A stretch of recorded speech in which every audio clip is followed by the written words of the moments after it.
Well, you could start with forestry and look at northeast New Zealand, inland of Gisborne. And I think the Waipoua River there has the fourth highest specific sediment yield of any river in the world.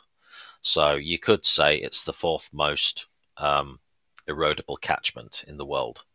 And yet it's full of radiata pine logging. So after Cyclone Bola in 1988, the Ministry of Primary Industries decided that we should a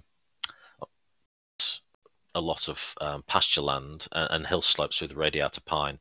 So radiata pine is Monterey pine, and it's from California. And I think the growth time over there is quite a few decades. But in eastern New Zealand, it's kind of the global sweet spot for radiata pine or Monterey pine, and the turnaround from planting to harvest is about 23 years.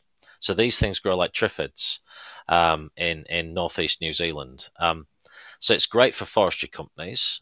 They can make a lot of money very quickly, but unfortunately, you plant and then harvest after 23, 24 years, and the soil then is exposed to the weather, and it's then replanted, and then you've got another 5 or 6 years before the canopy closes again, and that stops the rainfall entering the soil. So, and these are planted on very steep slopes in, as I say, some of the most erodible soils and rocks in the world. And really, if you're going to, it's great looking at things with hindsight, but if you're going to plan ahead, it's probably planting radiata pine, knowing they're going to be harvested every 20 odd years on steep slopes in some of the fourth most erodible terrain in the world. It's something you wouldn't do, but that's what we did. And it's ironic that the last big cyclone we had in New Zealand, Bola, in 1988.